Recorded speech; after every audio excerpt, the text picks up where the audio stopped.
we should bring back Spooky Christmas. Spooky Christmas? Like, if the children are bad things happen?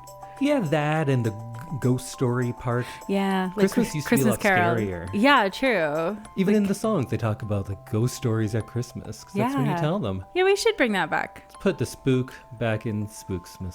Spooksmas. And I know there's like Christmas horror movies, but they're usually like, oh, this is the most joyful time. What if Santa was bad? And I don't know. Some of them are good. Yeah. A lot of them not so much. Yeah. But I like the idea of being afraid of being bad. Oh, you like the Krampus end of things. Yeah. And the like, not like, I feel like it got really softened with the, oh, you'll get a lump of coal. Yeah. No, like, you want them to be whipped or eaten by the Yule Catherine. I don't know if whipped is the right word. Yeah, just Krampus puts them in a bag and whips them. Oh.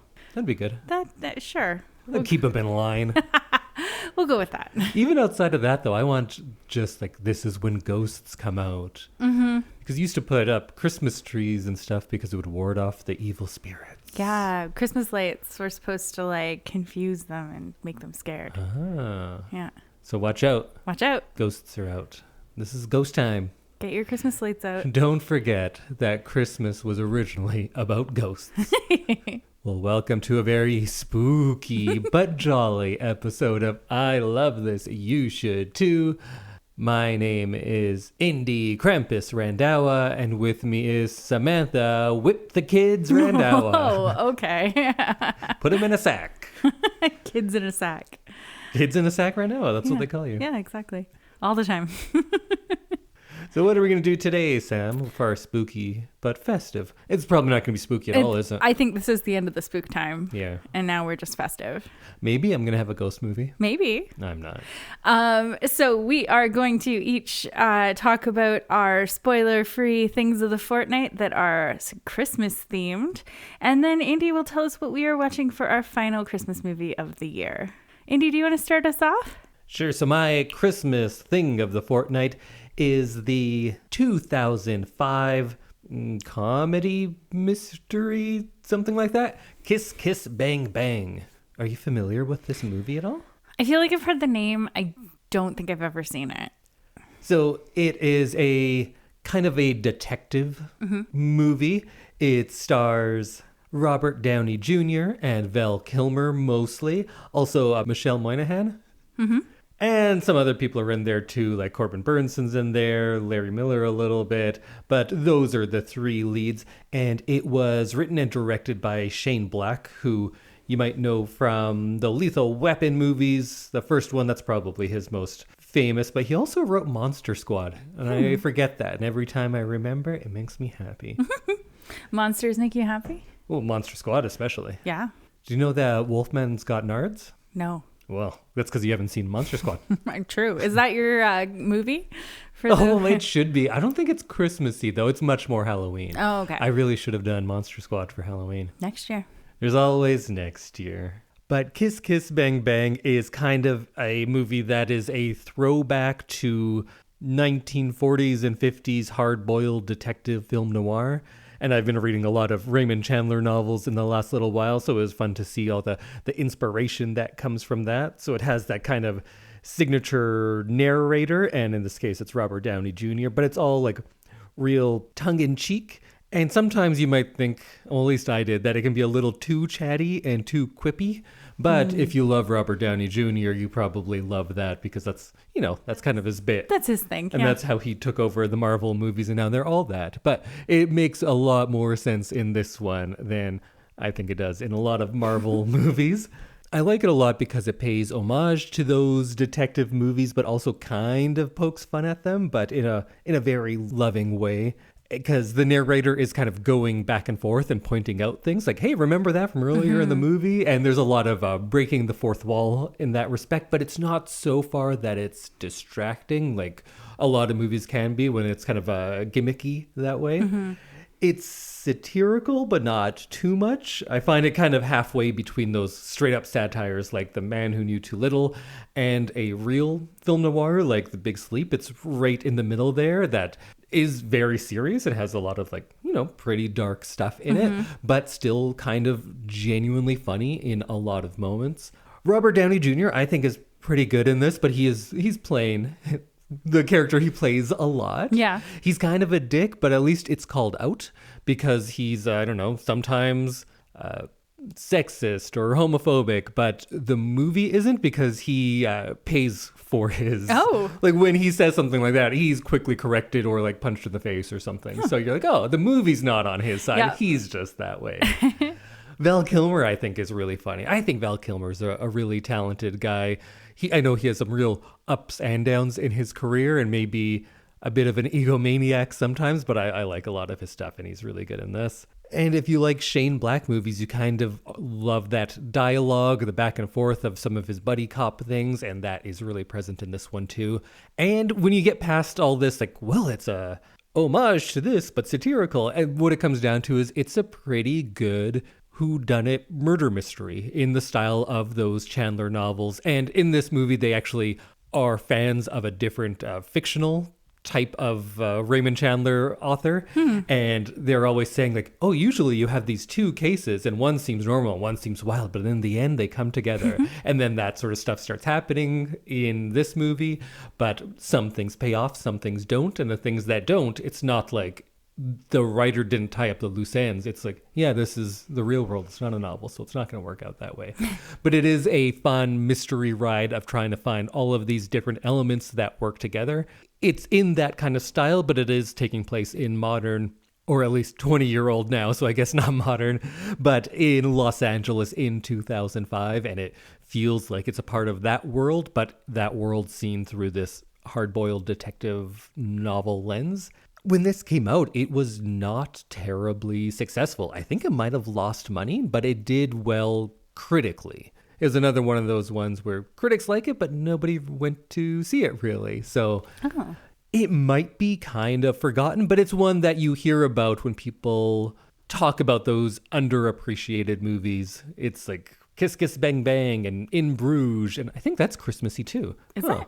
Those are very similar movies. Oh. Were they made by the same people? I don't know. But either way, it's a good watch. Go check it out. And I didn't mention, it is Christmas. Oh. It is more of one of those that is set at Christmas than about Christmas. Right. But the first music you hear in the movie is Christmas music. People are wearing Santa hats throughout and Santa-style dresses. There's Christmas music throughout it. So it's a Christmas movie, but it isn't really about Christmas. That was my question I was waiting to ask because it didn't sound like a Christmassy movie.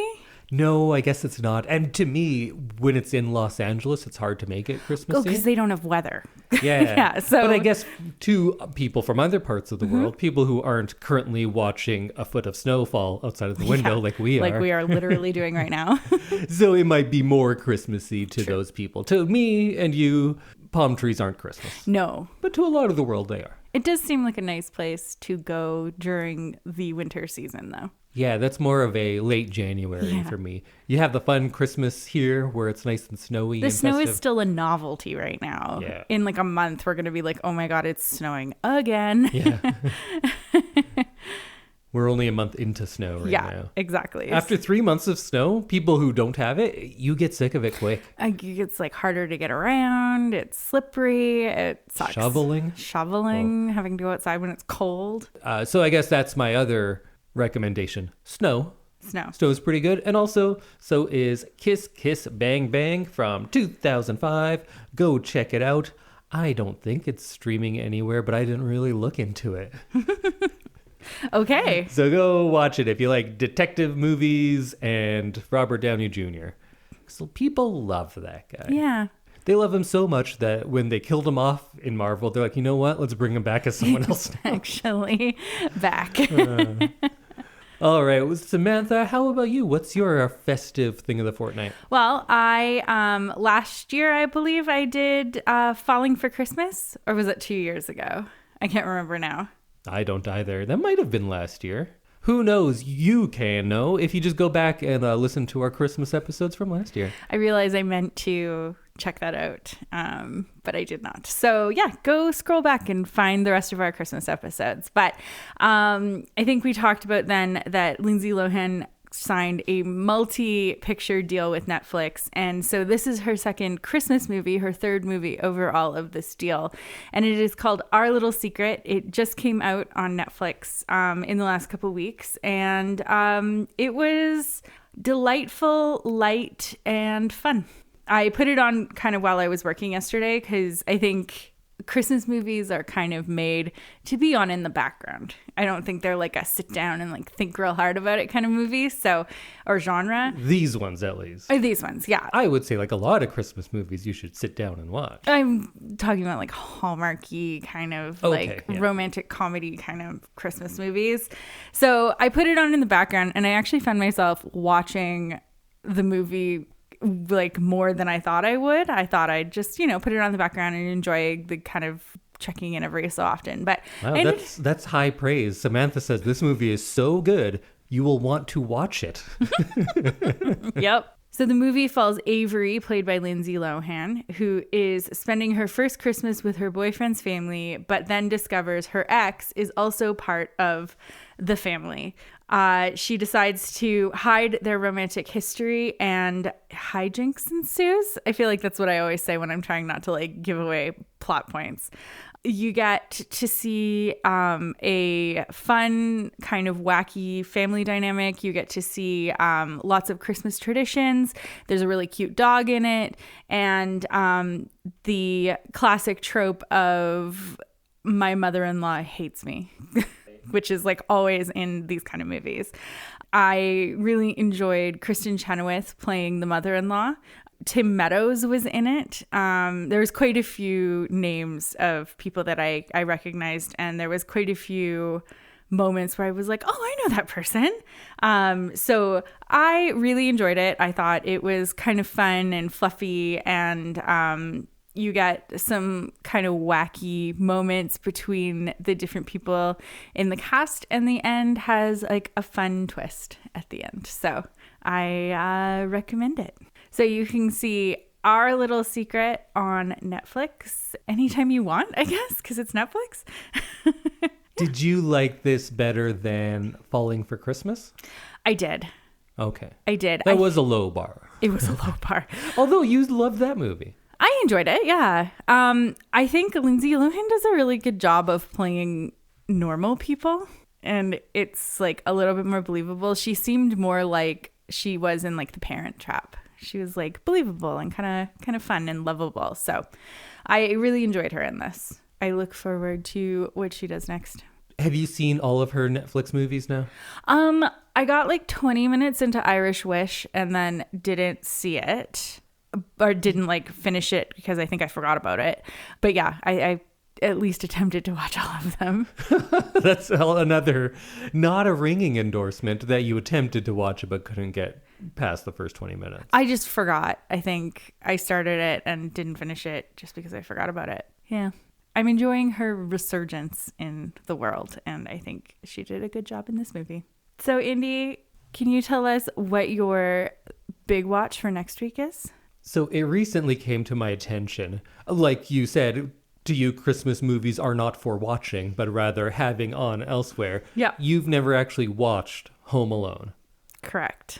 So clearly we have to do Home Alone. Obviously. I just assumed, I didn't even look at things like that. That's why I'm doing like Tokyo Godfathers last year. A classic. I assumed you'd seen all of these. And Home Alone is especially things that are in our lifetime. I assumed you would have seen. But you haven't seen Home Alone, so I think we should remedy that. Oh, absolutely. But you probably know, you've seen bits and you know what it's about. Yes. So what's Home Alone to you? Macaulay Culkin, yes. I think his name's Kevin. Yes. Gets left behind by his mom and dad and his whole family when they go on vacation. And he's then home alone. And there's robbers, and I think he makes an elaborate party scene at one point using like toys and shadows and stuff. And that's all I remember. This is pretty much identical to when you got me to watch Titanic. I was like, I haven't seen it, but I know it. You're like, no, you get the Titanic. gist. I feel like I understand what this movie's about. Yeah. Yeah. So I'm excited to see it all together because I do feel like I've seen just clips, and there's things like when the mom yells Kevin. I feel like I've heard that. The mom, one of your very Yes. favorites. Absolutely. I'm excited to see her in this as well. But I feel like just being in the world, you get so much of this movie just already. I feel like I'm excited to watch it from like start to finish. So in case you haven't seen Home Alone, it is a 1990, I'd say, Christmas comedy about exactly what Samantha said, starring a young and charming Macaulay Culkin as Kevin McAllister, Joe Pesci and Daniel Stern as the Wet Bandits. Mm-hmm. They are the robbers. John Hurd and the lovely Catherine O'Hara as his parents. And then you get John Candy it's more than a cameo, but he has a small part in there as well. And then there's all of his family, most of whom the names I don't know of those actors. But Macaulay Culkin's brother, I think that's Kieran, is in this, and he's really good in this too. Nice. Well, I'm excited to see it because I do feel like it's one of those ones where I feel like there's like a big hole in my knowledge of movies that I feel like needs to be remedied. Well, let's do that.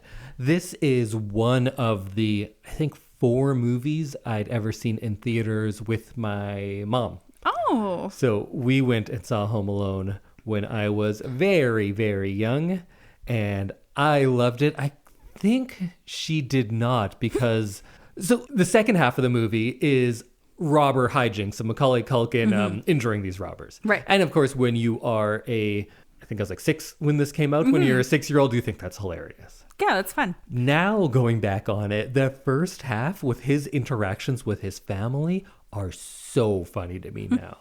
And my mom was real upset because in this movie he tells his mom to shut up.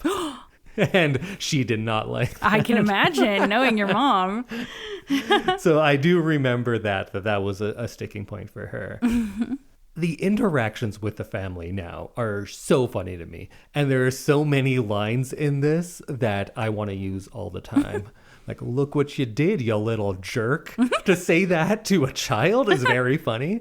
And for that same child, just go, shut up to their parent. That's really funny. Oh, that's funny. It's a good movie. I think it is legitimately still funny, not just nostalgia funny.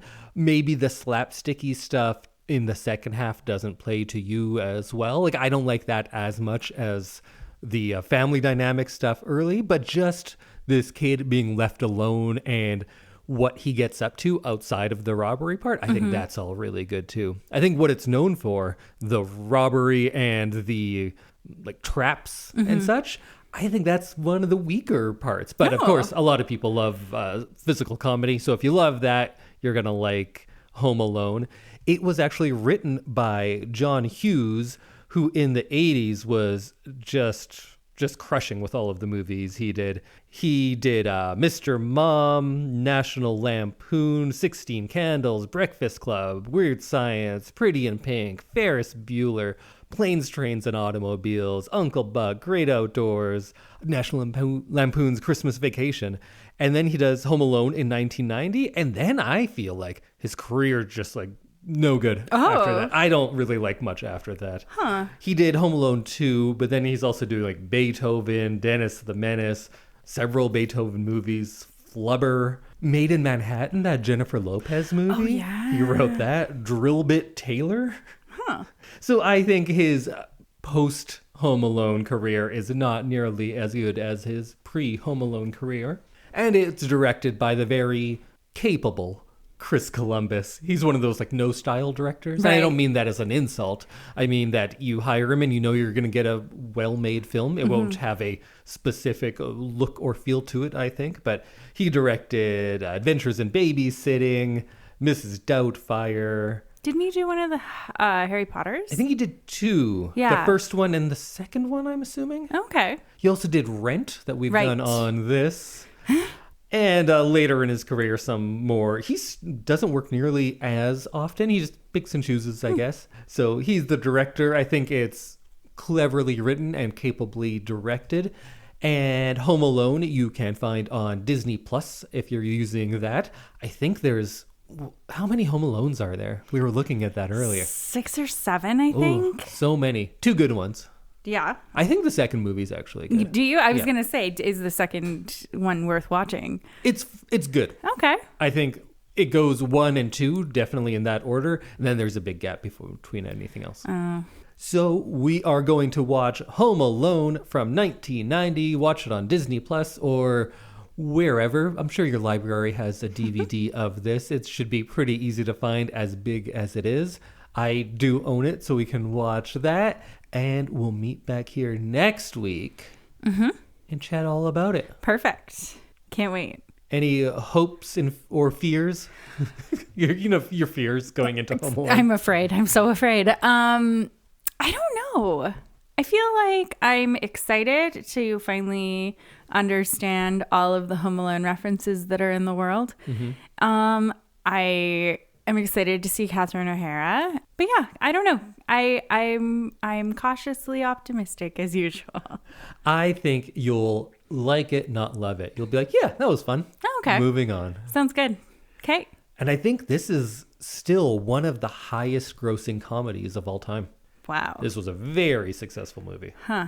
So successful that my mother even saw it in the theaters. Which is, that's huge. And she goes to one movie every 10 years. Decade, yeah. All right, well, make sure you keep your shoes tied tight and join us next week when we talk all about Home Alone. Perfect. Because if they're not tied tight, they'll come off and then you'll step on a nail, and you don't want that. Oh, yeah. I'm sure I'll understand what that means next week. Maybe wear a helmet. Oh, okay. To watch the movie? Yeah, for you, maybe.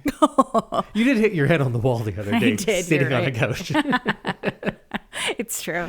Christmas is a dangerous time. Yeah, it's just full of dangers. Oh, you know what? There's a tiny little spooky there's a couple little spooky elements in this. Okay.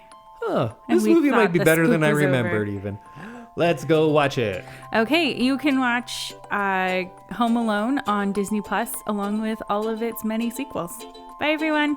Goodbye. Ho, ho, ho.